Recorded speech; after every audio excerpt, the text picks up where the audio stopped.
Well, today is Wednesday, June 10th, 2026. And today I came across another meditation from the Center for Action and Contemplation, Richard Rohr's organization. And although it's specifically a Christian text, I think it speaks to us, to anyone. And I highly encourage people to look beyond the religiosity of texts that are sacred in certain traditions, but read them for lessons and stories that can be given to us about our life together, our life in creation, our life in the world, in relationship to one another. The meditation for today is entitled Giving is Receiving, and the CAC writers start with, in CAC's online course, The Divine Exchange, Cynthia Burgalt considers one of Jesus' parables through the lens of interconnection and abundance. And Burgalt writes, "For Jesus, oneness is not a matter of a static return to a source. It's a dance of continual giving is receiving. We become one because we're all changing places within a greater whole. We can't pull a single straw out without the whole thing toppling. Everything is wedged in this great relational field that's living, giving, receiving, breathing. The depth and breadth and force of the exchange between the parts is the measure of its health. Anything that increases the field of relationality, interactivity, and flow is going in the right direction. Anything that works in the direction of isolation, cooping things up into disconnected, separate particles, is decreasing the abundance of divine mercy flowing through the system." That's what Jesus is pointing to in his wonderful teaching in Luke chapter 12. The parable goes like this. The land of a rich man produced abundantly, and he thought to himself, "What should I do, for I have no place to store my crops?" Then he said, "I will pull down my barns and build bigger ones, and there I will store all my grain and my goods, and I will say to my soul, Soul, you have ample goods laid up for many years, relax, drink, and be merry."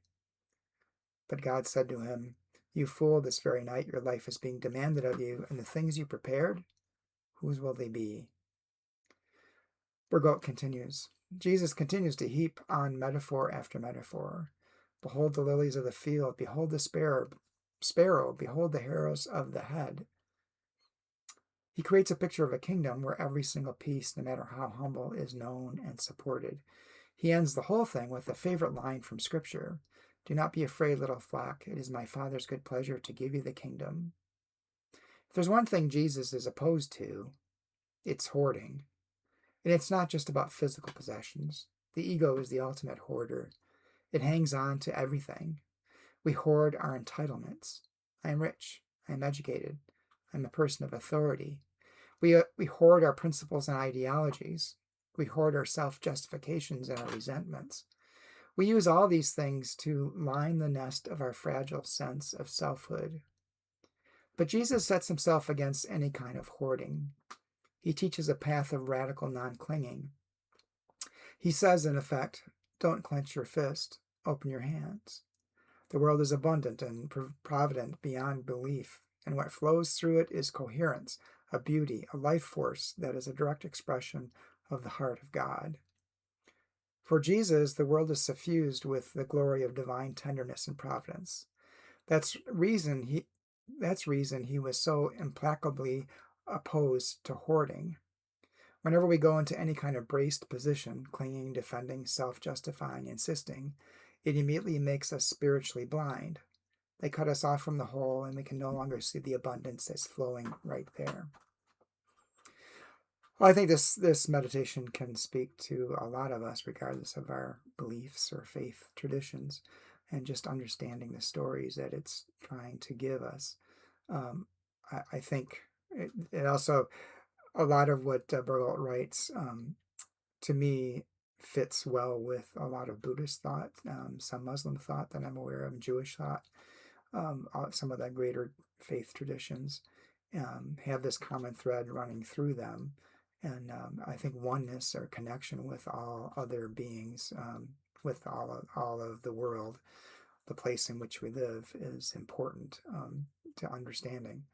And hoarding keeps us separated from one another and keeps us separated from the world. and damages the very environment in which we live in. Um, the other thing hoarding often does is when you are hoarding, oftentimes you can only see what you don't have, and you never have enough. And so it's a perpetual slippery slope of accumulating more and more and more, uh, and being blind to the impact the hoarding is having to everything around you, the people, the place, the environment that you're in. Because all you see is what you don't have. You don't see what your hoarding is doing to others. Um, Also, reading this meditation made me think of other stories in the Bible, specifically the Exodus journey, in which the story goes that as they were traveling through the desert, they needed food, and the story tells us that God provided manna, and the instruction, and among other things, I think there was also quail or pheasants. I'm not sure what things to eat anyway, and the instructions that were given was that each person was to gather what they needed. There was no definition of what that was. Like, there wasn't an allocation of each person gets a set amount, but only that each person gather what they needed so that there would be enough for everyone. And I think those stories are still relevant to us today in our world. Um, Especially with the increasing disparity that we're seeing going on in our world between the billionaires and the rest of us. I'm privileged to have a relatively comfortable life, and yet I know there's a lot of people that are struggling day to day, just to put food on the table or find a shelter. And yet I personally don't have to worry about any of that, but I'm not wealthy by any stretch of the imagination. Um, and yet there are people who have more money than they know what to do with or could ever deal with in their lifetime. And it will be gone. It will be someone else's when they're gone. So, and to the detriment of the greater society and the greater world.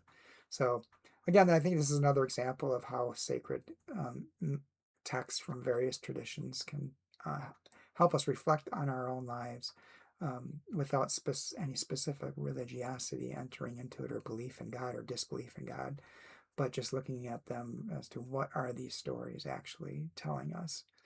Um, So anyway, those are my thoughts for the day. I hope it gives you something to think about, to be self-reflective, to look at the ways you may be hoarding, um, not necessarily just physical things, as Bargalt says, but hoarding our entitlements and our principles and our ideologies, and self-justifications and resentments and those sorts of things, but just doing a self-reflection on one's own life and your relationship to those around you and the greater community and the greater world.